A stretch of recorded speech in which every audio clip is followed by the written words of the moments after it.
oza gulinga gumwe mabega nasomesaako ku musomo gwali ku hijira Allah jalla jalaaluhu bw'aba akuwadde ebintu bino bisatu tewali kyengera kibyenkana.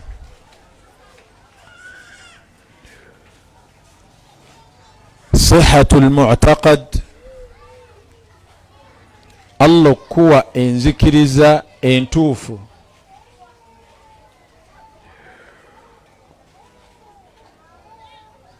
Wa salamatul manhaj, n'okubanga wootambulira ddala weewo.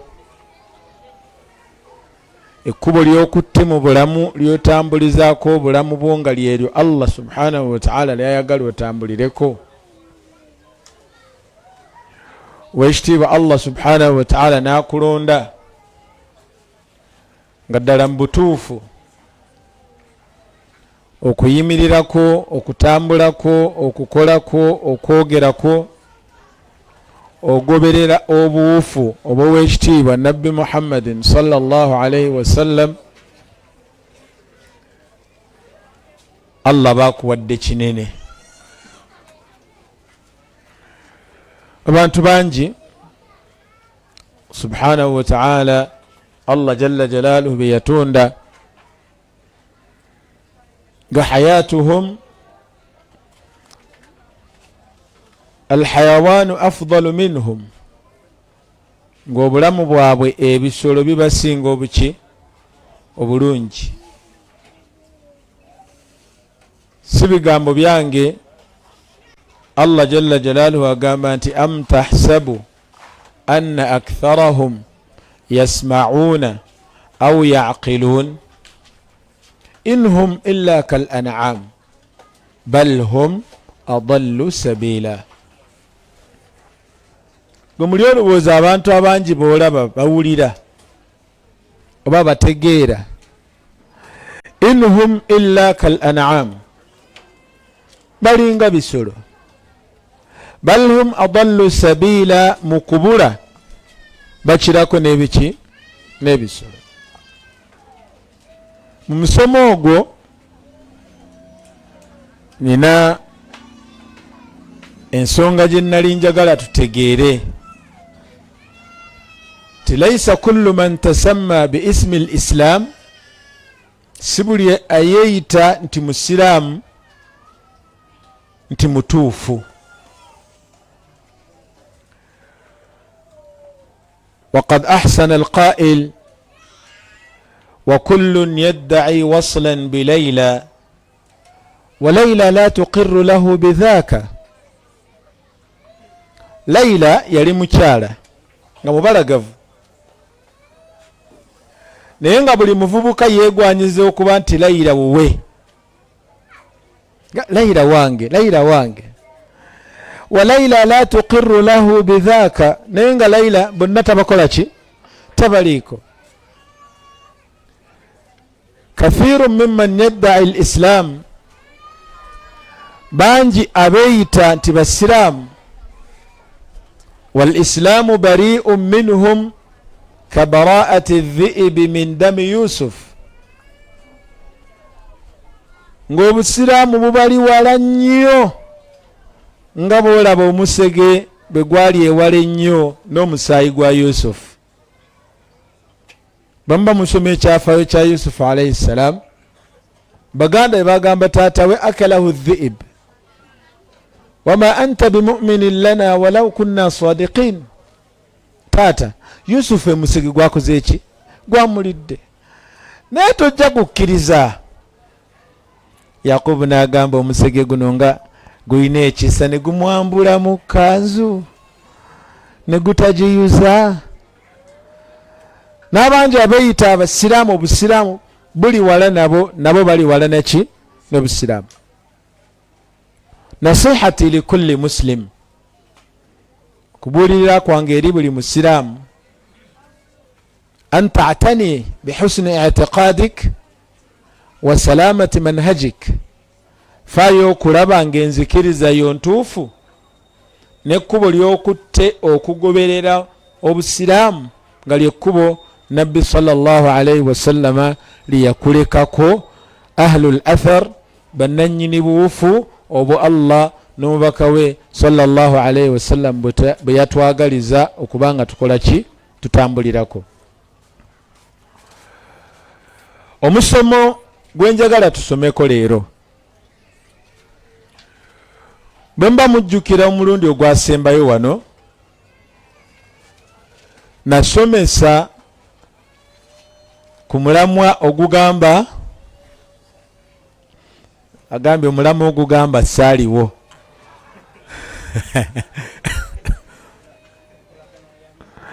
barakallahu fiik gwoli mu kirasi okweyambisa amajinni, abantu okweyambisa shayatini n'amajinni okubanga bagafunamu emigaso nago ne gabafunamu ki emigaso. Akanyomera ako kwenjagala okwongereza omusomo ogugamba nti mafatihul faraj, mafatihu alfaraj, ra eyo giteekeko fatha faraj, tugamba mafatihu alfarj jakuba tukoze bubi. mafatihu alfaraj, mafatih jam'u miftah, betugamba mafatih plural y'ekigambo miftah, nga miftahu kitegeeza ekisumuluzo. walfaraju huwa alkhuruju min ashiddati waddiq aw addank. faraj kyeki bwe bufulumiro oluvannyuma lw'okubanga ekizibu kikutuddemu ng'olaba min kulli janib, oli mu kisenge, buli gw'otuukako akugamba ekituufu embeera mbi ndi ku kisenge. Ekisenge ekyo kinaatera okugwa kubanga abakyesigamyeko baki bangi. Omulama gw'omusomo guno, ekisenge ekyo obutakugwira na ngeri ki gy'okifulumamu osobola okuguyita obufulumiro bw'ebizibu byaffe mu bulamu. Tewali mufaali wano okuggyako nga mu bulamu bwe ayina ebimunyigiriza. Shi'ta am abait, oyagala toyagala obirina. wa hadhihi hiya tabi'atu dunya, ensi eyagitonda Allah subhanahu wa ta'ala bw'atyo byakola atya bwe yagitonda. Awalan, ekisookera ddala nga wandiyagadde okufuluma mu bizibu by'olina, ettaffaali erisooka mu bulamu bwo, i'lam tabi'ata ad-dunya, manya obutonde bw'ensi gy'okola ki gy'olimu. Ogenda kutebenkera wakati mu bizibu ebigenda okutuulamu, okumanya kwo embeera y'edduniya nga bw'eri, nga mu butonde bwayo kigenda kuwewula. Ma tabi'atu dunya, obuuma bw'ensi n'obutonde bw'ensi bugamba butya? Kyolina okusooka okumanya anna Allah azza wa jalla khalaqa al-insan wa alayhi an yamurra min thalathi dur.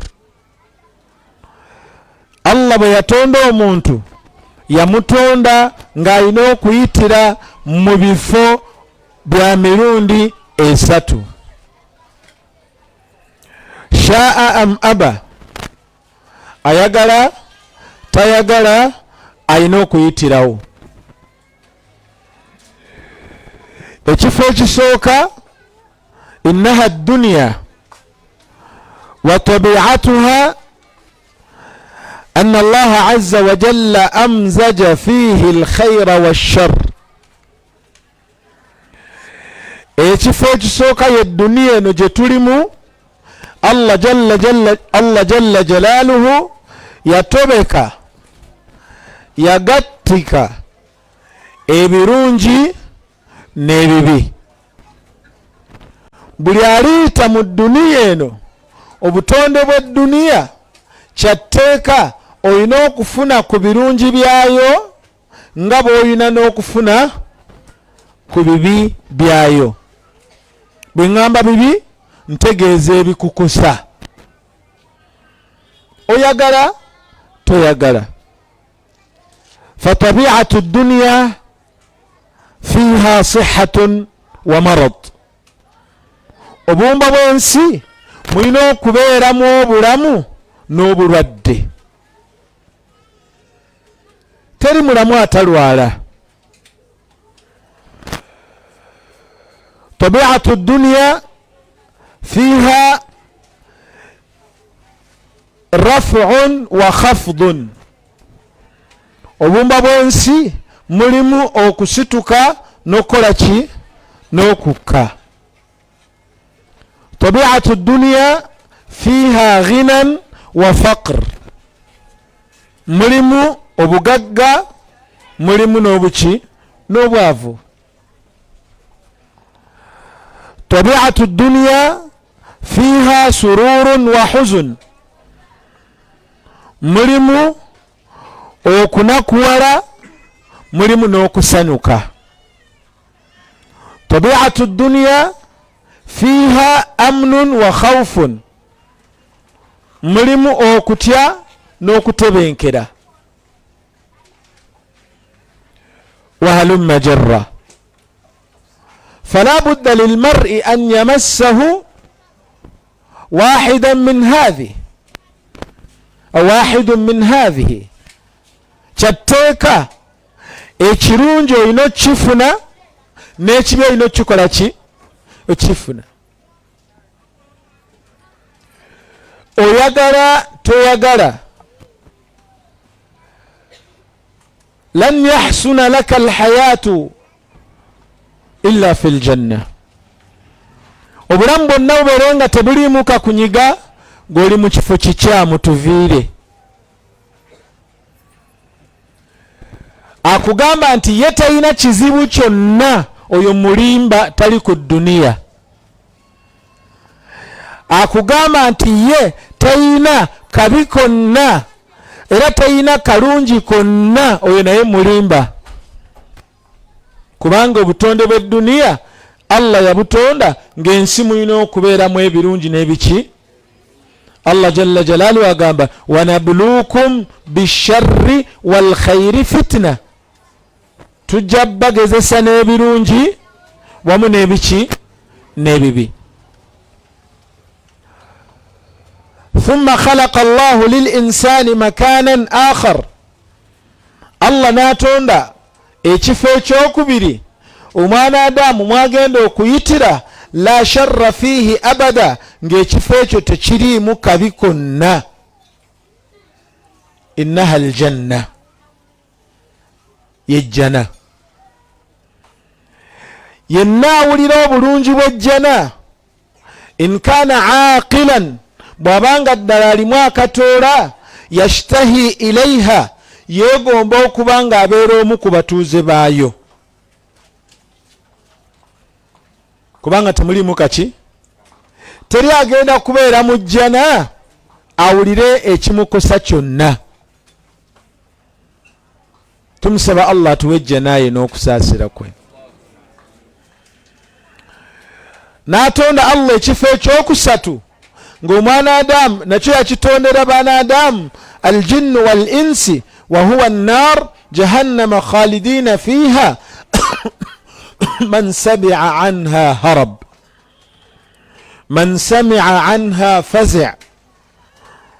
Yenna awulira ku jahannam n'ebigikwatako bw'aba alimu akatoola, akola buli ekisoboka kyonna aleke kubeera mutuuze wa kifo ekyo. La khayra fihi abada, temulimu kalungi konna. Ibefemeka faman arafa tabi'ata ad-dunya, oyo yenna ategedde obutonde bw'ensi tasobola kubuzaabuzibwa. Ti munnange walwadde ti abebaka bano ab'ekika balabika bakuloga. Mugambe kimu, tuli mu nsi, batugamba mu nsi mulina okubeeramu ebitugasa n'ebikola ki, ebitutebenkeza n'ebikola ki, ebitusanyusa n'ebikola ki, ebitambusa n'ebitukola ki.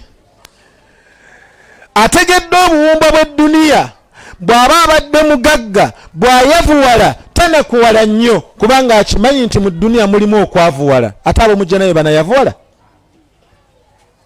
Ategedde obuwumba bw'edduniya, bw'alwala anakuwala naye teyeemalaamu, kubanga amanyi nti ali muki mu dduniya. Ategedde obuwumba bw'edduniya, bwe bamunyiiza ategeera wa annahu huwa adhaka wa abka, okukaaba kuli mu dduniya. Allah yatobeka okukaaba n'okukola ki, obugumiikiriza bwe bujja. Eyo point mugitegedde. Manya obutonde bw'ekifo ky'okola ki. Tosobola kubeera mu kasana n'otatuuyana. Kati n'oloopa otya entuuyo ng'okimanyidde ddala nti wansi wa kasana, akasana okaleeta bbugumu. Bw'oba toyagala bbugumu, va mu ki. Tosobola kubeera mu nnyanja n'ogamba nti ate bannange ntobye.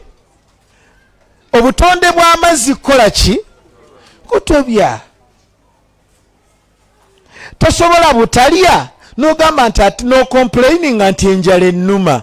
Obutalya of course buleete ki, enjala. Ntegeregese bulungi. Kati manya obuwumba bw'ekifo mw'oli, ojja kufuna obutebenkevu min haythu la tadri. Ekyokubiri, mu buwumba bw'edduniya, ij'alha qaa'ida, kitwale ng'etteeka erigamba nti dawamul hali muhalun. Dawamul hali muhalun. Dawamul hali muhalun. Mu nsi muno temuliimu mbeera nga ya lubeerera.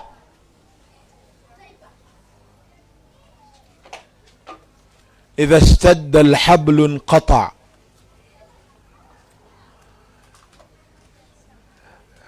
Buli woolaba ng'omuguwa gwereeze nnyo, nga gwesise nnyo, beera n'essuubi nti ssaawa yonna gukola gutya, gukutuka.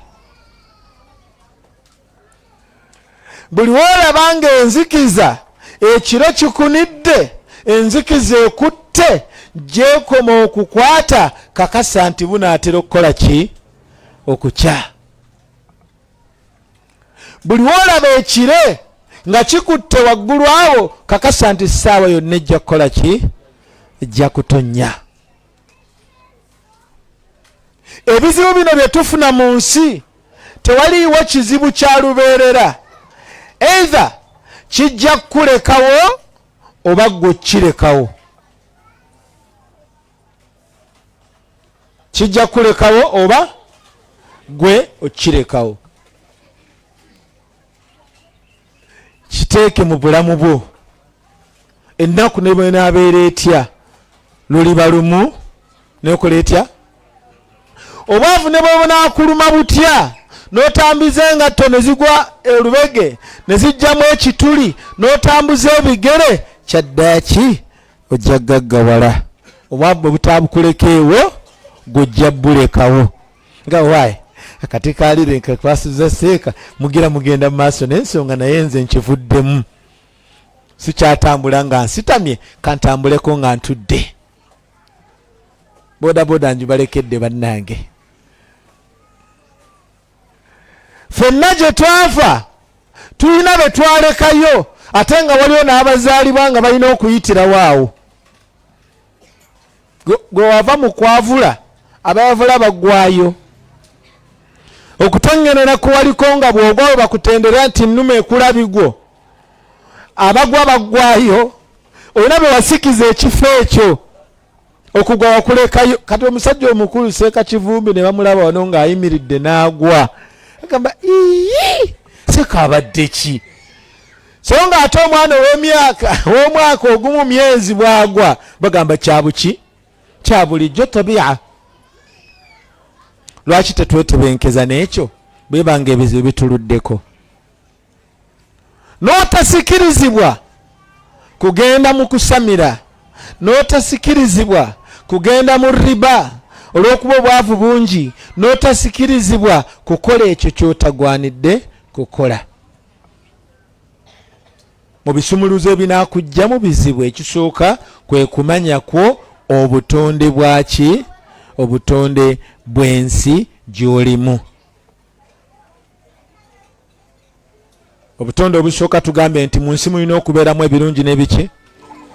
Ekyokubiri ky'olina okumanya nti teri mbeera ya lubeerera ku nsi. Ekyo mukitegedde? Tayyib. Fallahu azza wa jal owekitiibwa Allah subhanahu wa ta'ala bwe yatuteeka mu nsi,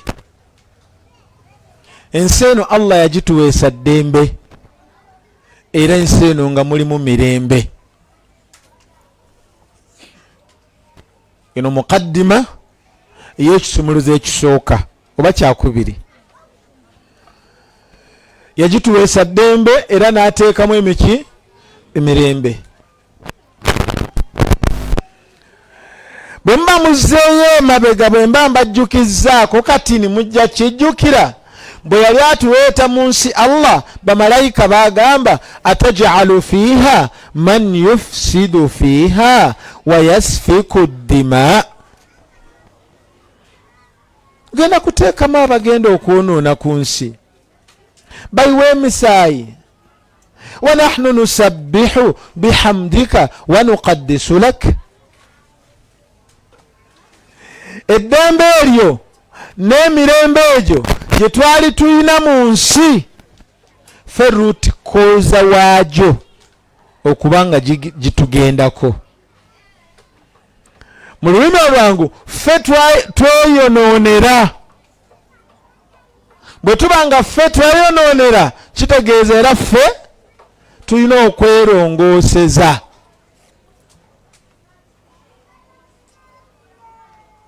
Seeka kikyategeezaawo. Naye Seeka Kivumbi ennaku zino ngenda ntegeera abantu bensomesa.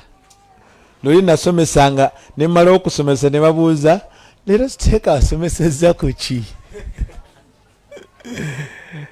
Eno mukaddima njagala okubatuusa ku kintu kye njagala obbagamba. Bwe twayonoona eddembe n'emirembe ne bikola ki?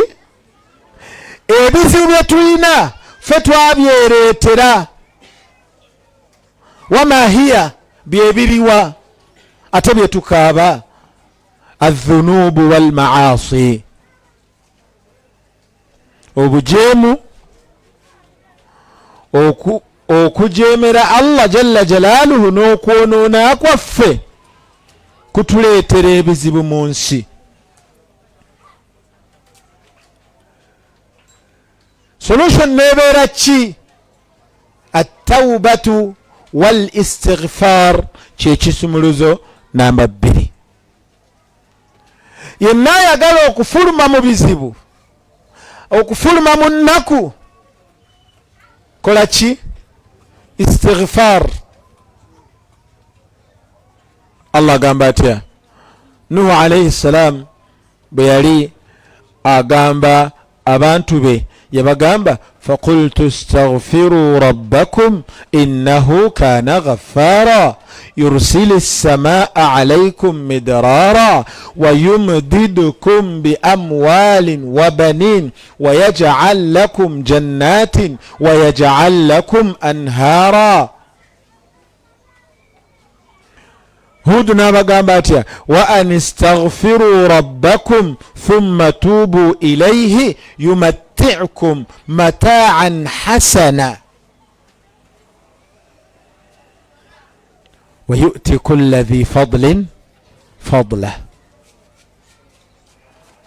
فقلت استغفروا ربكم مركا بيزبو sijja gamba mmwe kaŋŋambe ffe kubanga nange mbikola ki nange mbirina kubanga nabagambye agamba nti ye tabirina oyo ali mu kifo kiki fe abaka b'ebizibu twebuuza ekibuuzo kaifa haluna maa dhunubi embeera yaffe eri etya n'amazambi gaffe hal nastaghfiru llah twenenyeza allah waffe istaghfiru rabbakum musabe allah ekisonyiwo innahu kana ghaffara kuvadda nadda allah muki musonyiye bwe munakikola yursili samaa yursil lissama lwaki yagamba yursili sama istaghfiru rabbakum fi'l amr yursila eri majzum eriko sukuni abasomero ku nahwa wakatini lwaki eriko jazm لأن الفعل المضارع من أسباب جزمه الجزاء جوابا للشرط لأن الفعل الأول شرطي والثاني جزاؤه. تموتيا الورب ترجع كسوكا nti ekikola kino bwe munaakikola ekisoose kino ekyokubiri gugenda kubeera ng'omugabo bammwe ng'okubasasula nti okusasula ekikolwa kino ekisoose kibadde kyaki kya istighfar. bwe munaakola ekikolwa ekya istighfar jazaa'ul istighfar empeera y'okuleeta istighfar yursil ajja basasula mu ki kino kyatugamba mansubun ala aljaza. abaina mukonawo mukategedde oba balese nti empeera y'okwenenya agenda basasula mu ki agenda basindikira enkuba batonyeza enkuba mid ra ra ra enkuba bwe betonyanga nyingi era eddoboozi noza muwulira mid ra ra ey'omuddiŋŋanwa enkuba ennyingi ekyo kyokka nedda. wayumdidukum bi amwalin wa banin. Sheikh Nkata rahmatullahi alayhi bwe yali avunula aya yagamba nti agenda bawo omudidi gwa sente. yumdidukum bi amwalin agenda bawo omudidi ay yamuddukum agenda bawa agenda basumululira agenda bawa emaali etaliiko kkomo. lianna almadda ekigambo madd kitegeeza kusikana kunaanuula kintu nekisigala nga kigenderera. kati alina omudidi ddala atuuka ekiseera naggwako. wayaj'al lakum jannatin agenda bawa amalimiro. wayaj'al lakum anhara abawa emigga egikulukutira mu malimiro gammwe. kitegeeza temujja kubeera na sizoni saawa yonna amazzi mujja kuba nago ennimiro zijja kufukirirwa ولو أن أهل القرى آمنوا واتقوا لفتحنا عليهم بركات من السماء والأرض. أجاب سمولي وميغا وانسي أمازي غبيو نواغلو غكوليشي غفي اتشوكا لا ويجعل لكم أنهارا بأموال وبنين. Akaaba ezzadde kiyinza okuba nga kyekizibu kyolina.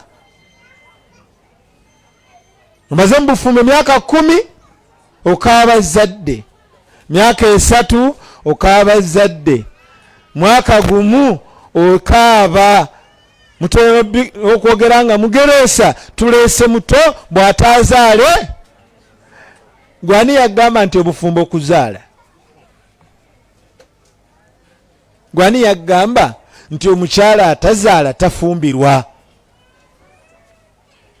Gwani yagamba nti ezimu ku nsonga za ttalaka mukyala butazaala? Laisa min asbabihi abadan. Kulwaki? Kubanga fihi taklifu ma la yutaq. La yukallifu Allahu nafsan illa wus'aha. Omukyala okuwa omwana si buvunanyizibwa bwe. Yahabu liman yashau inatha wa yahabu liman yashau dhukur au yuzawijuhum dhukuranan wa inatha wa yaj'alu man yashau aqima. Gwayagadde amufuula omugumba. Kati Allah bwabanga yamufuula mugumba, gwe lwaki omuwadde talaka ku kyatayinaako buki? Fa anta zalim, oli mulyaza amaanyi. Yumdidukum bi amwalin, ajabbawo abaana, ajabbawo emmaali. Kati ddala Allah bw'aba akuwadde emmaali n'akuwa n'ezzadde, tolabanga combination nnungi? Emmaali bwe baweeri n'abaana bwe bali, kitegeeza akuwadde emmaali n'abakuwa n'abaana agikola ki? N'abaana agirya. Emmere agikuwadde, ebibala abikuwadde, kiki oyagala ekirala? Kulwaki? Istighfar. Basahaba bagambanga nti ma nazala bala'un illa bidhanb wama rufi'at illa bitawba. Teri kizibu kye tufuna mu bulamu bwaffe okujjako nga tukifunye lw'amazambi gaffe, ate tewali kizibu kivaawo okujjako nga tusoose kukola ki? Kwenenya. Allah jalla jalaaluhu n'agamba atya, inna Allaha la yughayyiru ma biqawmin hatta yughayyiru ma bi anfusihim. Abaffe twagala ebizibu bituveeko, bano tebabyagala. Wangi istighfar. Tunula mu bulamu bwo ekigambo astaghfirullah okireeta emirundi emeka mu lunaku. Kitwala paati yenkana ki mu bulamu bwo? Omale weetunuulire paati y'amazambi oyina ye. Ekisumuluzo namba 2, ffe abaagala okufuna obufulumiro mu bizibu byaffe, maatha? At-tawbatu wal istighfar. At-tawbatu wal istighfar, okwenenya n'okusaba Allah subhanahu wa ta'ala atukole ki? Atusonyiwe. Arrujuu ila Allah, okudda eri Allah subhanahu wa ta'ala. Allah mu surati Ar-Rum aya ya 40 agamba nti dhahara al-fasadu fi al-barri wal-bahr bima kasabat aydi an-nas liyudhiqahum ba'd alladhi 'amilu. Ba'd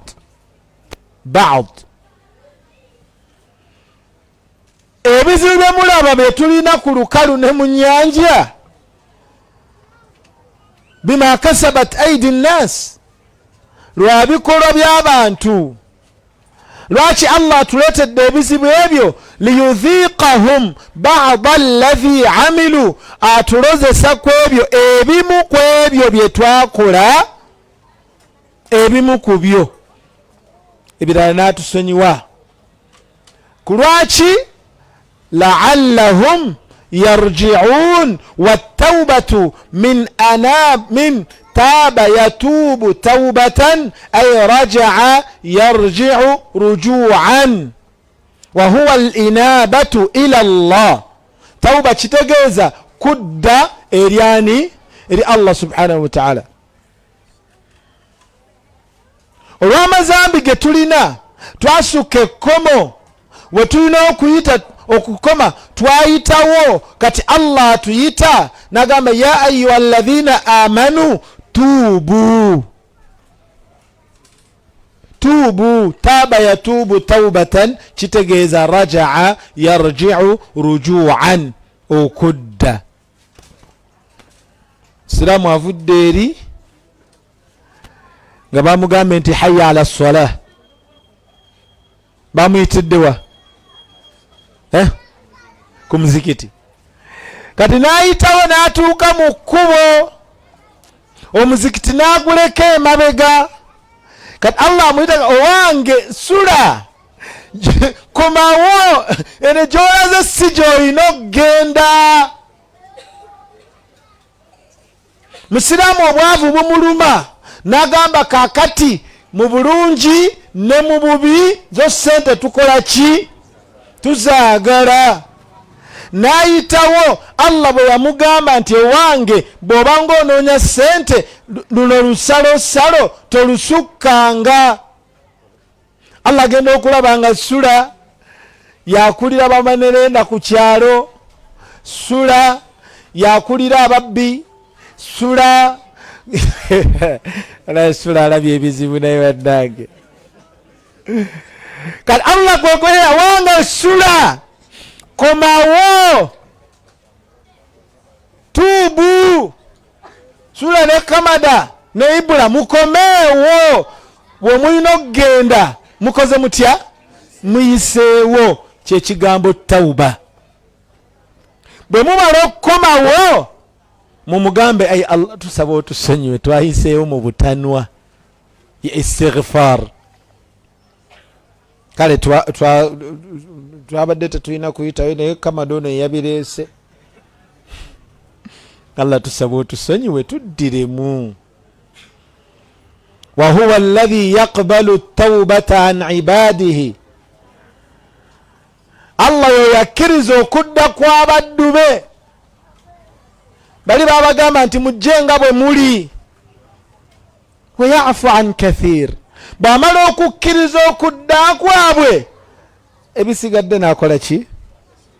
Wama asabakum min musibatin fabima kasabat aydikum wa ya'fu an kathir. Emisiba gye tulina, ebizibu bye tulina, ennaku gye tulina, amaka gaganye, abaana bajeemu, bizinesi ziganye, endwadde zezo, twala tugende buli kizibu kyolaba kye tulina. Abantu batuloze, ab'ebiiso, ab'ensaalwa, abatatwagaliza, abatugeya, abatusekeetera, mu mbeera zonna teekawo ekizibu kyo. Fabima kasabat aidikum, oyina we waseerera.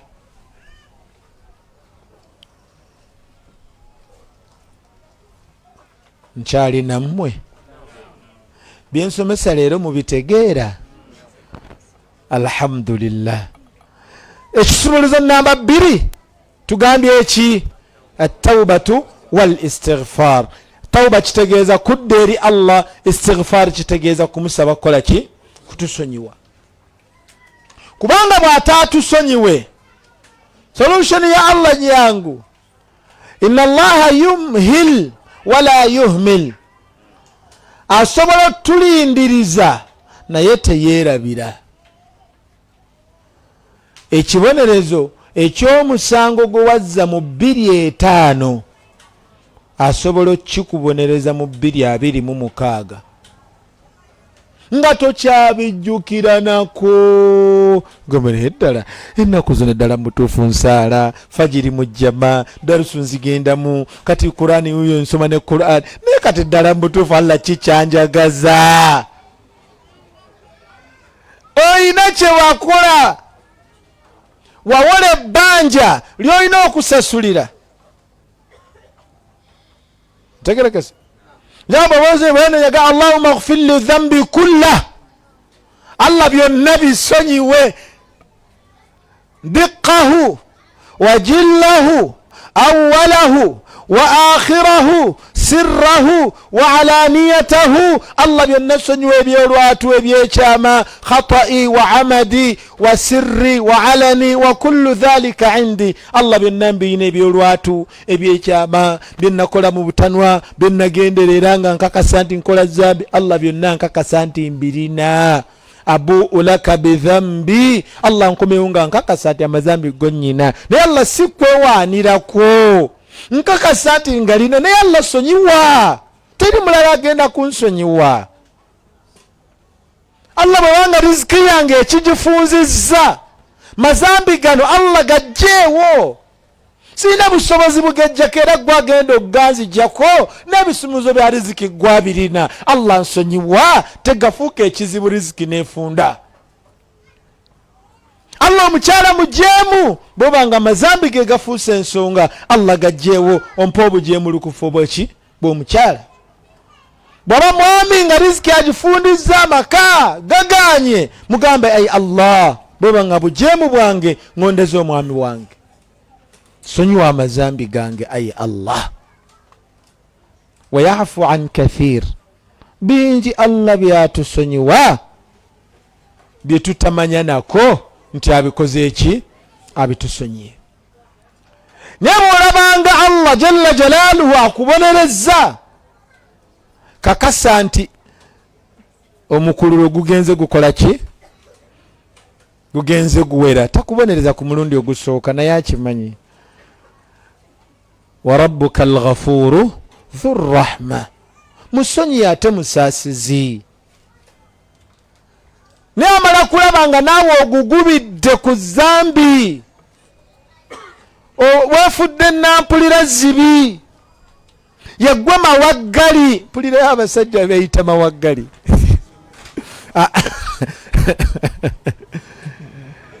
Bakusomedde ayo ogambe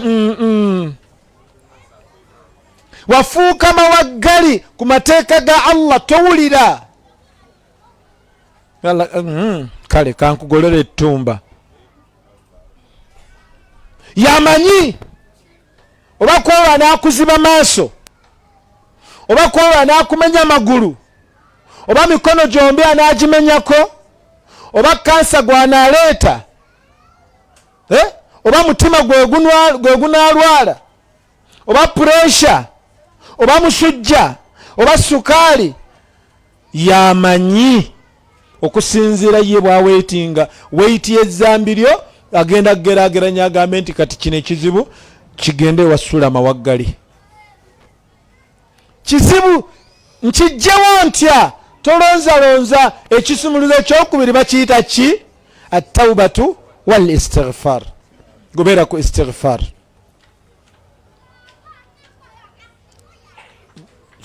Ngende ku kyokusatu. Al-miftahu ath-thalith, ekisumuluzo ekyokusatu kyekyandibadde ekisooka mu byonna. Naye nzikase obwongo kati busumulukuse, mutegedde kye tusoma njiwewo. Kale sidqu al-imani billahi azza wa jal wa husni at-tawakkuli bihi. biri mbigasse lumu. صدق الإيمان بالله وحسن التوكل به أو عليه, obukakafu bw'obukkiriza bwo mu Allah. Obukakafu bw'obukkiriza bwo mu Allah n'obulungi bw'okwesigamwako ku Allah wo. ولو أن أهل القرى آمنوا واتقوا لفتحنا عليهم بركات من السماء والأرض. obukkiriza bwo mu Allah bucekinge buyimiridde butya? Okwesigamaako ku Allah wo kuyimiridde kutya? كيف حالك مع الله؟ كيف حالك مع الله؟ سنفك ekibuuzo ekyo waliwo yakikubuuzizzaako. Kaifa haluka maa Allah. Saagala ngufuule musomo. Mukama wange ngambe nga 27 banneetaaga naye mwetondera nyinza obutabaayo kubanga nyina darusu nga 27 ku mubzi. Omulamwa gw'omusomo ogwo kaifa haluka maa Allah. Oli otya ne Allah wo nga tonnaba tukaabira bizibu bingi kubanga ffenna tubirina. Oyimiridde otya ne Allah wo? Muli mutya? Oli otya ne Allah wo? Kye kibuuzo gwe musomo gwaffe. Saagala gufuuke musomo leero jasikana tukakuonako bukoonyi. Imaanuka billah, obukkiriza bwo mu Allah buli butya? Hal ta'rifu Allah? Allah omumanyi? Omumanyiko kyenkana ki? Mukolagana mutya? Bwakulagira okola otya? Bwakuziyiza okola otya? Bwakuyita okola otya? Kaifa haluka ma Allah? Su'alun yuktabu bima'i dhahab. Kibuuzo ekigwana okuwandiikwa n'amazzi ga golodi. Wala ya'ba'u bihi ahad. Abakkiriza ekyo ekibuuzo tetukyebuuza. Era buli we twebuuza kaifa haluka. Oli otya? Tuba tutegeeza ki? Kaifa haluka ma'a nafsik. Embeera ekutwalaganya etya? Oli otya n'omwoyo gwo? Obulamu buli butya? Gw'oyagala ennyo nga mukkiriza mu by'omubuuzo olunaku bw'okeera ku makya mukubira essimu mugambe nti ya Abdallah owange budala kaifa haluka maa Allah. Oli otya ne Allah wo? Kaifa asbahta maa Allah. Okeesezza otya ne Allah wo? Sidqul imaani billah. Ebizibu bingi ebitulina bye tuyinako obulumi mu nsi ebitunyiga ng'obulwadde kalunsambulira eva ku bukkiriza bwaffe. La na'rifu Allah. Tetumanyi Allah. Wala nu'amilu Allah bima yastahiqqu. Tetukolagana na Allah waffe mu nkolagana egwanidde kolaganirwa naye. Enkolagana yaffe ne Allah si nnungi. Tosobola kubeera mu kampani nga tokolagana na boosi wo n'ofunawo emirembe. Si bwe kiri? Buli kaseera sula, come to my office. Sula, you will see me later. Sula, I will see you. Sula, you will understand who I am. Obeera mukalegana eddala bosi namukola ki? Oli bannange bwe tuba tulina kye twabakola mutwogere tukiriire tukisasule olwo nalwo luggwe. Okutukosa kususse. Buli kaseera n'obeera ng'oli ku bunkenke. Bwebanga just a company kali ku perimeters decimals nga okolagana obubi ne nannyini company CEO oba ba director ne baba askari sibo ne baba askari ku gate asobola okuliisa akakanja n'okuba ng'ombe n'agaana okuggulawo nagamba time is over. So nga bwe wandikugulidde wandibadde osobola okusayininga mu kitabo az'essaawa 3 wandisayiningamu naz'essaawa 1 naye nga asobola okugana time is over. Bwe kuba nga okukolagana obubi ne nannyini kampuni kikuleetera obulamu kunyiga watya ne nannyini dduniya eno yonna nga buli kyokubako eriiso kikye. empewo yiye, ettaka lirye, ebiwuka bibye, amaziga ge, enjuba yiye, omwezi gugwe, buli kimu kikye. Olowooza enzikiriza yo teyeetaaga kwegendereza? Enzikiriza yaffe mu Allah waffe mbi, nafu n'abandi. Allah waffe subhanahu wa ta'ala tetumulabawo, tugenda omulabawo nga tulina be tusoose okulaba. Eno situation ndowooza mwali mugifunyemu. Sula abadde avuga piki afunye accident. Kyasooka okukola ajjayo simu. Akubira ani? Boss. Asooka akubira boss nannyini piki. Boss tufunyemu obuzibuzibu wano. Simu ya boss teriiko. N'akubira amuddirira. Teriiko. N'akuba 99. Teriiko. N'akubira kayiwa. Teriiko. Anti wa ambulance. Teriiko. N'anoonya buli kanyomero konna kakasandi kasobola omuyamba. Oluvannyuma n'agamba Allah bw'atyo bwageze. Olabye nti Allah yasembayo. So nga omukkiriza alladhina idha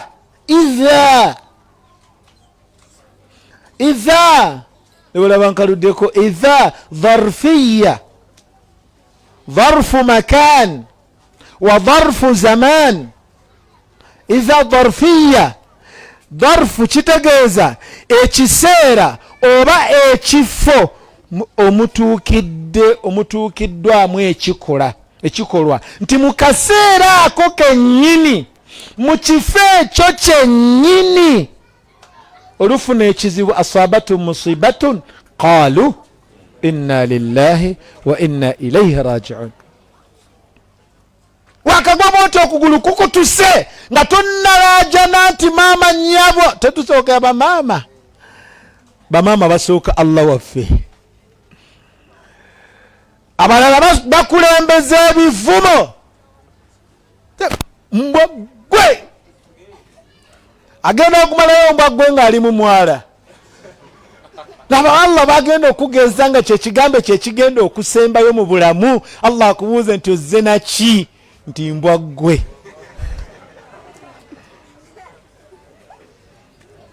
N'abandi babakomyayo koma.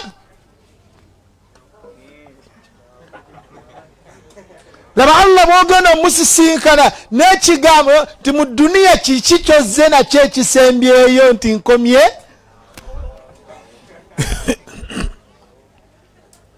Qaalu inna lillahi wa inna ilayhi raji'un. Ekigambo ekyo kitegeeza ki? Buli yenna alina ekizibu tetukyogera ku kufa kwokka, ku buli musiiba gwonna ogututuukako mu bulamu, buli bw'ogufuna ogamba nti inna lillahi wa inna ilayhi raji'un. Obukkiriza bwo mu Allah buli butya? Yempaji kyekisumuzo namba 3. Ekigambo ekyo kitegeeza inna lillahi ay inna milkun lillah. Inna milkun lillah. Milkun lillah kitegeeza ki? Tugamba nti milki kitegeeza tuli mataga Allah. Milkun ay nahnu mamlukuna, tuli property zani za Allah, tufugibwa Allah, atuyinako obuyinza obwenkomeredde Allah, atuyinako okusalawo okwenkomeredde Allah, amanye ebirungi byaffe Allah, amanye ebibi nga bwe tulaba bibi naye nga mulimu ebirungi mu bibi ebyo Allah. Munzikiriza y'omukkiriza obadde okimanyi nti anna Allaha lam yakhluq fil kawni shay'an sharran mahadh. Allah tatondangayo kintu mu nsi ne wabweru w'ensi nga kirimu kibi kyokka. Buli kyolabanga ekibi oba olabye esayidi ekutunuulidde. Kale mutunule ekibato kino. mulaba kifaanana feesi kahati kankyuseemu mulabe kati nze atunuulidde sayidi eno ndabira ddala nti I am beautiful kubanga nyimu ne ka white naye mwana wattu bwenkyuse bwetire we baddange ndi kaddugala bwenti naye I'm proud of it kubanga bakyala bange bwe baali banoonya omukyalo ow'okuwasa mu dduniya yonna mu bbiri omwami ow'okuwasa okufumbirwa tewali mukazi yenna musajja yenna gwe baalaba mulungi kusinga nze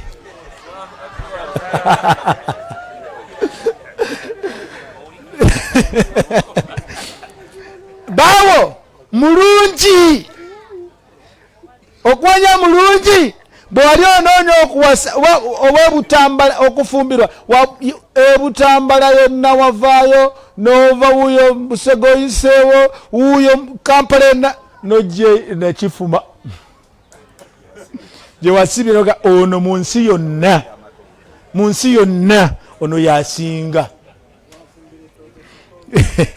bwanfumbira sitoma njagadde kimu nti buli kizibu buli kibi kyolaba kirina sayidi mmeka olw'okuba nti gw'otunulira sayidi eno sayidi ey'okubiri togikola ki ate nga yeerimu ekirungi ekinyusi ky'ekizibu kino mathalan wakitiibwa Allah akugeredde oyagala kgenda ku umura okuŋŋanyiza akaseera emyaka 10 kaweze laba olunaku lw'ogenda ku umura otulo tukwata jukira wazuukuse wasuze n'amaddu sijja kwebaka ennyonyi ejja kundeka zibeera 11 otulo kangwemu eddakiika nga 10 maama ozuukuka 6 inna lillahi wa inna ilaihi ennyonyi yabadde esaawa meka 3 la hawla adhikari zonna ozijjayo subhanallah allahu la ilaha illa huwa la bismika allahumma amutu wa ahya zonna allahumma inni laka sumtu naye ogisoma yoga kiki owange kikanga oba tekimanya muzira olunaku wala n'okaaba amaziga zibeera ssaawa 4 ez'ekiro linda ne bino kugataliiko enfuufu enamba ya Emirates Airline bonna bafudde airline namba UEEB stock 135 eyafudde Entebbe ng'egenda Saudi Arabia okutwala abalamazi bonna bafudde nogamba otya alhamdulillah nebale butagenda bakugenda nange mbadde sifudde kiki ekisuuse situation yemu ekizibu kyekimu omuntu yeggwe y'omu eyakaabye naye Katonda God this is not fair really this is actually this God is not fair bwolaba ng'omuganda nga gyeyo oluzungu otegera nti kajampuni abalagadde mu bbwa kati omukkiriza okujja mu bizibu ebyo by'olina noonyereza obukkiriza bwo ku Allah we buyimiridde butya ekizibu kino ky'ofunye teweerabira nti mwandibaamu obulungi si mwandiba wabula sure deal nti mulimu akaki akalungi wabula gw'olabyeko sayidi etya tawakkal ala Allah mwesigamire Allah okimanye nti Allah mu byomwagalako talina n'ekimu kyakwetaaza talina n'ekimu kyalina mu bwetaavu akati akumma emmere akole ki Allah alya temukimanyangako nti wahuwa yut'imu wala yut'am akumma omukazi Allah wasa akumma essente azeetaaga azirinamu bwetaavu talina kyakummye okujjako olw'obulungi bwo fasbir Allah agamba walau anna ahla alqura amanu bannakyalo bano ab'ewantoni bannakasanda, bannakayunga, bannakifuma, teekawo ekyalo kyo. Singa bakkiriza olukkiriza olwannamaddala ne batya Allah olutya olwannamaddala, la fatahna alaihim, twandibadde tubaggulirawo barakatin, emikisa mina samai, okuva mu bwengula, wal ardi, n'okuva waki. Naye kye baakola, kadhabu, balimbisa bulimbisa. Bwe babagamba nti bannange muve ku shiriki, bagamba nti lubaala embeera nga n'embiro kwotadde. Tebyakatonda bya bbanja, tetujja kulinda bbanja nga kashi waali. Bampoleyo miliyoni 2 tunakola tawuba, kozi percentage eriki ate ntono nnyo, just 10%. Ayokangu tujja kasasula. Ina gwe nagamba nti w'Oluganda kyokola kikyamu. Nangamba sheekhe, gwe bukyanga obaawo tokolangako zambi lyonna. Konze siri malayika, kituufu nali nkoze. Bwe walikola wakola otya? Tinenenya. Sekandeka nange nja kwenenya. Imaani zaffe mbutegedde ebyo. Ekisumuluzo namba 3, obukakafu bw'obukkiriza bwaffe n'okwesigamira Allah subhanahu wa ta'ala. Nti okubawa ebingi nti muyinza obyerabira. Bongereyo ebirala bimeka? 2. Tibibamale?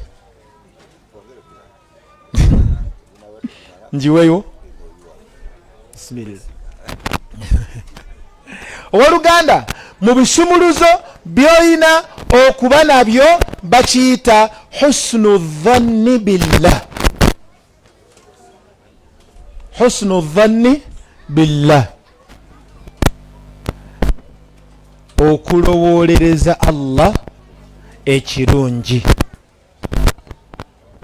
Fama mana'aka illa liyu'tik wama afqaraka illa liyughnik wama aja'aka illa liyut'imak wama adma'aka illa liyusqik fa in aghlaqa baban fataha abwaba. Allah mulowolereza ekirungi mu kizibu kyonna ekiba kikutuuseeko ng'okimanyi. Allah agamba mu hadithul qudusi alladhi fi sahih, agamba nabbi sallallahu alayhi wa sallam, Allah agamba nti ana inda dhanni abdi bi falyadhunna bi ma sha'a. Nze ntambulira ku ndowooza y'omuddu wange gy'andowolereza. Falyadhunna bi ma sha'a, kati kiri gyali yandowolereze kyakola ki, kyayagala. Allah bw'omulowolereza ku bwavu bw'olimu nti gwe toligaggawala, Allah ng'agamba nti mpulidde era nzikirizza, gwe toligaggawala. Nigerenda ddala omuntu taafa ennaku, nzikiriza mpulidde kyekyo kyondowooleza nti ye nja kussa ennaku, nti ye nzikiriza, ojja kufa ennaku. Obuwulu bujja kunzita ti bw'otyo bwondowooleza nti ye. Banno bwe bakola mu reality, ng'okuwa bufaananyi bw'oboozaamu mukeera ku makyanga mukakatibwako kukola kyekimu. Walimye olulimi olutalimu makula, ono n'alimu olulimi olumu ki kirowoozo kyo. Falyadhunna bima sha, Allah mulowolereze kirungi. Fama amradaka illa liyutika siha, takulwaziza okujjako ng'ayagala akuwonye. Wama afqaraka illa liyughnik, kaleese obwavu suubira nti obugagga bukola butya. Kaleese enjala omukkuto gyeguli, kaleese ennyonta okunywa gyekuli. Jukira embeera y'edduniya twagambe nti dawamul hali muhal. Bw'akuggalirawo omulyango gumu, akuggulirawo emiryango gy'otamanyi muwendo. Bwe wali mu lubuto lwa maama wo, wali olina ekkubo limu ery'okulya. ng'olya ng'onywa musaayi gwa hayd. Yali riziki yo nga riziki Allah wagikola ki? Oli kusenfuka yekka ne mufti naye bw'ati bwe yali. Oli munene tutyo muteeka mu bintu byaffe. Naye buli muntu yenna mu kitiibwa kye, mu buwumba bwe, mu ranka gy'alimu, riziki ye yali eyo. N'akukutulako ku riziki eyo n'akuteekawo amakubo ameka? Alam naj'al lahu aynayn wa lisanan wa shafatayn wa hadaynaahu najdayn. N'akuwa mugita cucu, abamu bagiyita nnyunnyu, kyonna kyoyita. N'akuwa amagezi. Tewali yunivasite gye wagenda mu kuyigiriza nti ebbeere libeera mu kifuba. Mwasomera wa? N'akuwa amagezi n'obusobozi obwawula engalo ezikutte. Tazina engalo zino si ze zinnyonsa. Era nnyini engalo ezo bw'amala, nannyini mubiri ogwo amala kujja n'obeera nti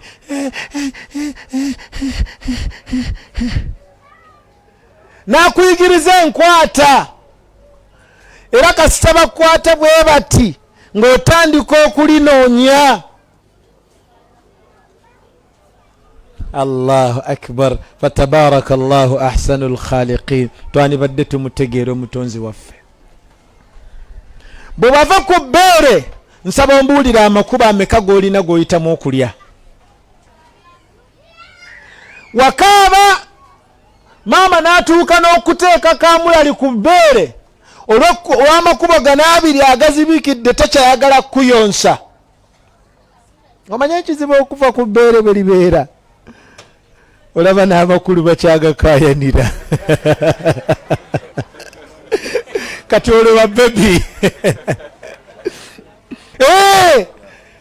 Abasajja bakulu abaana mubabbeko riziki yaabwe nga mubasaasira.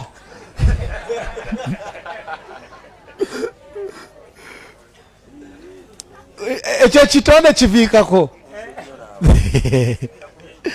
Kale ndowooza mwe mulina imaani mubeera bakufu, naye sisuubira.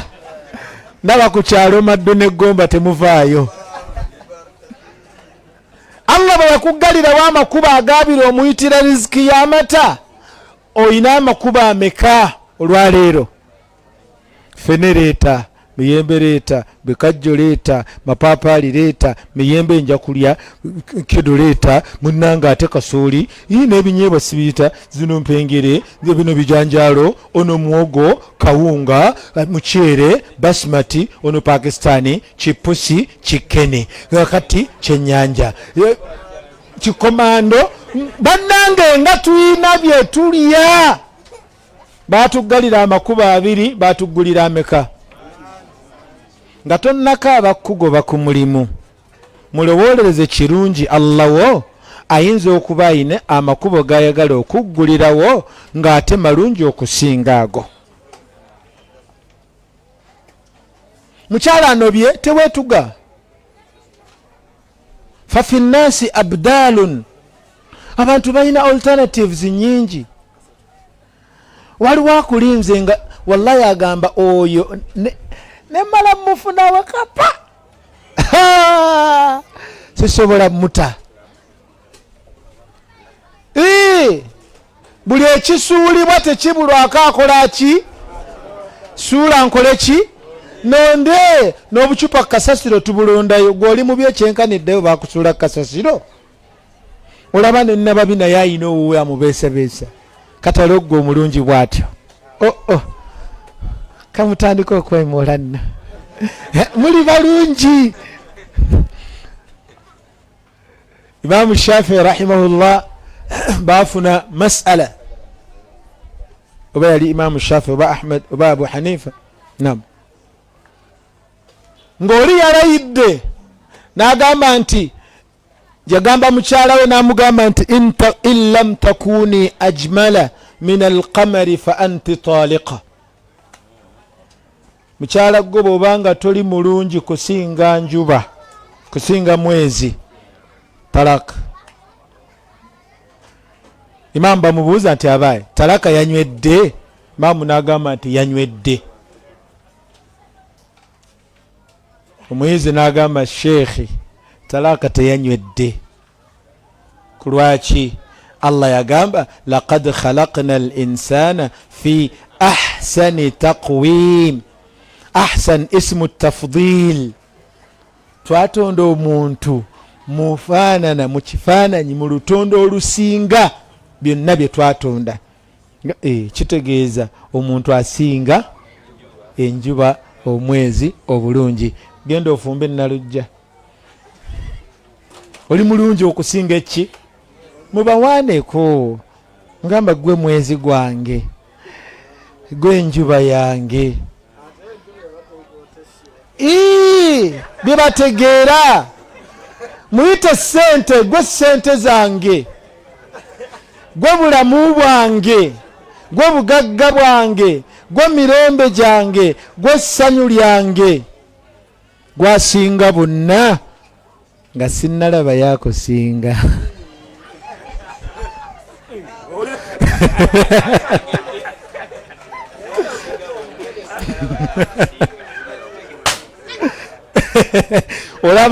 olaba n'omupiira gusanyuse. Daruse kutte. Akokogeranga mpola. Gwasinga bonna. Sina kindi au aknantum fi anfusikum. Nga sinnafuna yakusinga.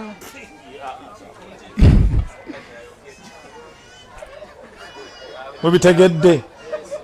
Husnu dhanni billah. Allah waffe tumulowolereze kiki? Kyonna kye tunaamulowolereza kyagenda tuwa insha Allah. Sembyayo kino biidhnillah tumalirize obudde buntwalaganya. Mu bintu ebigenda okutebenkeza bino bibiri, nakyo kitwale ng'ekisumuluzo ekigenda okutebenkeza mu bizibu by'olimu. Qaida egamba nti lasta wahdaka. Lasta wahdaka. Toli wekka. Toli wekka.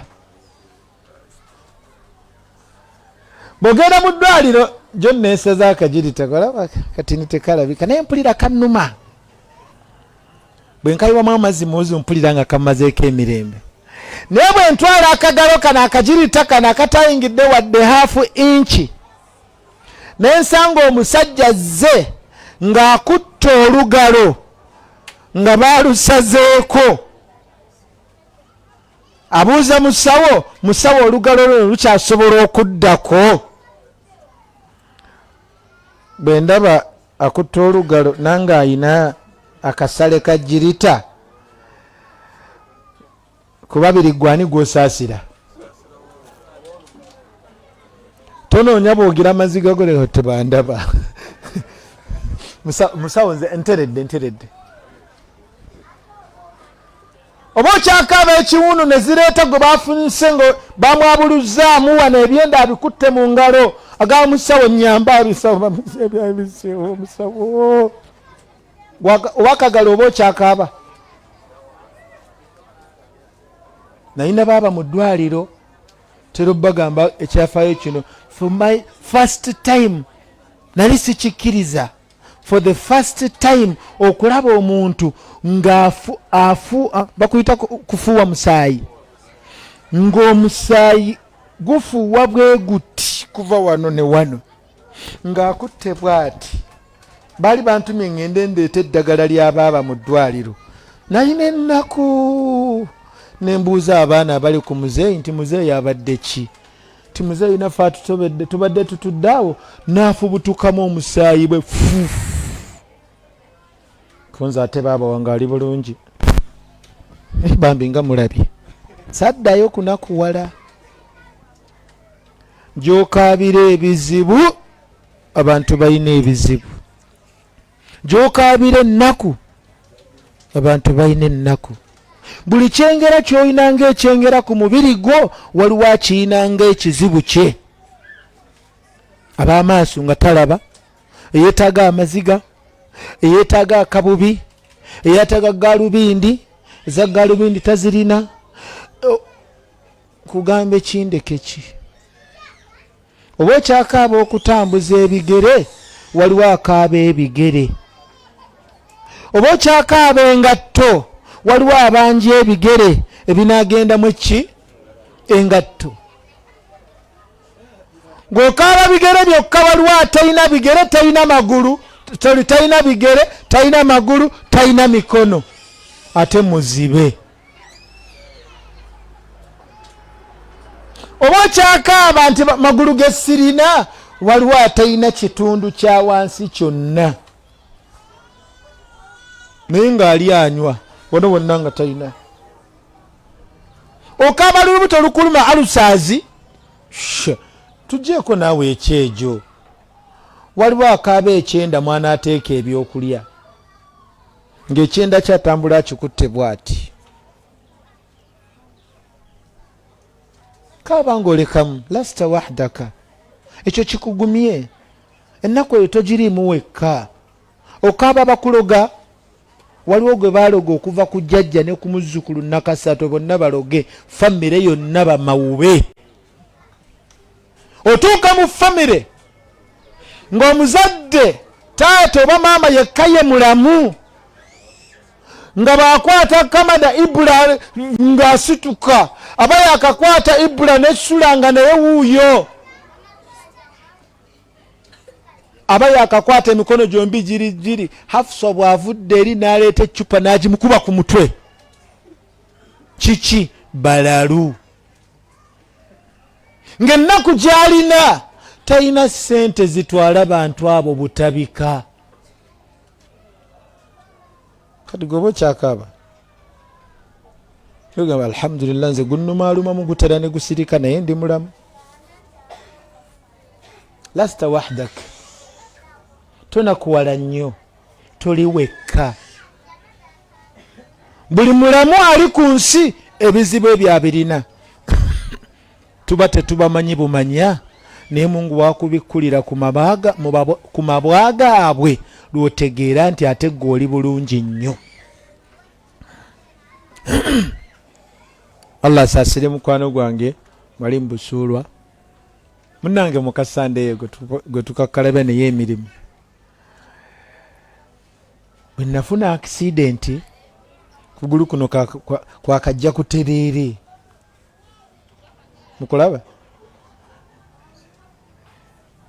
nekukutuka, emmotoka n'engwira, neneesikayo wansi, neŋŋamba omwana, manyi tuli bangabi, mukitegedde? Neŋŋamba omwana, okugulu kuno kwebaka bwe kuti, kati ng'eggumba lino likyuse. Ne mugamba kwata wano, okwate ne wano, nyoola ozze sayidi eno, kubanga nasimba nga tekusimba. Nakukwata kuba kwali kukyayokya, nengamba okukutudde, kati nsobola okukusimba. Saamanya nti kukutuse. Naye esitole eyo saagala giddawo, enakuwaza. Bwe yali mukwano gwange yaneetolooza Kaaba bw'ati, nali munakuwavu nga neŋŋamba yii Kaaba ngitunulidde eno waggulu, sisobola kukkirira wansi gisemberera. Nengamba nsembezaako nnengere ku Kaaba ng'ennaku ngi, naye bantwala ku fulo ab'obugaali kubeetooloolera. Nagamba ate nze nnyina essuubi, alhamdulillah ndi bulungi. Nalaba omusajja nga talina magulu gombi, nga n'akagaali takalina kendimu. Saba Allah asaasira abasiraamu abanyamba, abasiraamu alhamdulillah bandaga omukwano. N'akagaali kendimu nga takakola ki? Ng'ali ku kiti, ekiti ekyo nga kibajje wansi waliwo obugundu bayungako obupiira buno obw'ekiti ne bateekako zirabba nga mikono gino ayinamu ekiti kyakutte kyasimba ne sayidi eno bw'amala okisimba bw'ati n'avuga gogolo nga tewali amusindika tewali amuliko nga yeetoolola nnyumba ya Allah yazze kukola umura ngamba ate alhamdulillah ali bulungi naye nga ennaku gye nnyina maze wiiki ennamba abasawo balemereddwa okugulu kuno okugolola kubanga omusawo mu ddwaliro lya Malik Fahad nagenda ssaawa 8 mukaaga ogw'emisana omusawo yankolako ssaawa 9 ogw'ekiro omusawo lwaki tajja ti ayina halatun tari'a ayina embeera eza emergency ayina halati 8 wanaatuukira ku ggwe pozi ogende onodde enkya konze nedda ebbanga eryo lyonna nga abasawo bali mu kunkebera bantaddemu sikaani bagenze ku x-ray bagenze ku ultrasound bakebera kiki ekiganye okugulu okukola ki okuddamu okugolola kwewese bwe kuti ng'amaziga genkaaba si bulumi ng'ennaku gye ngamba Allah wange okugulu kwange kuliddamu ne kwegolola mba nkyali awo nendaba bamuzibe tebayina maaso abayina akaggo mulimu n'abatayina kaggo manye akaggo kabamuziba ako kabbeeyi mitwalo 350 anayibwe kati akaggo akukola batambuza talina maaso neza akaggo takola ki ningamba alhamdulillah tenze ndi buki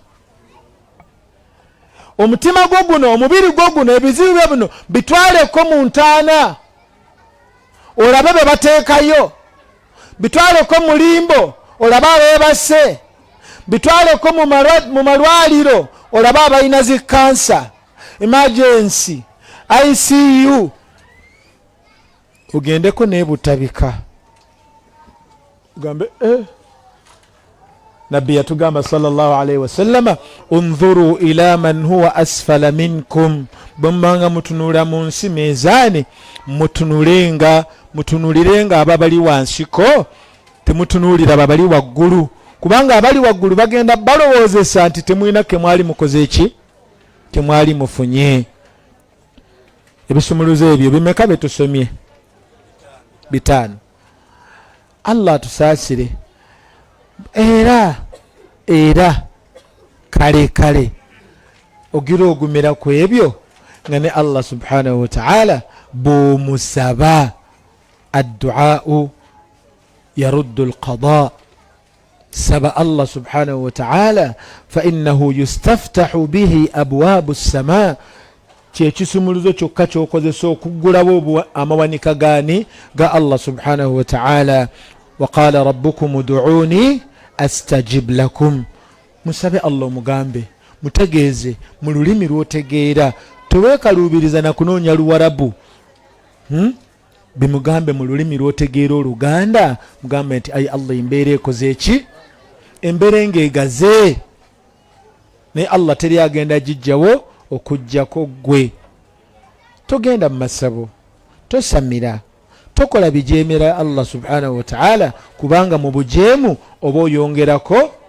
akadongo oba okwongeramu ki mazzi bw'onoogenda ettako diteeka mu katiba lijja kuyita mu buki buyisi subhanaka allahumma wa bihamdik ashhadu an la ilaha illa anta astaghfiruka wa atubu ilayk assalamu alaykum wa rahmatullahi wa barakatuh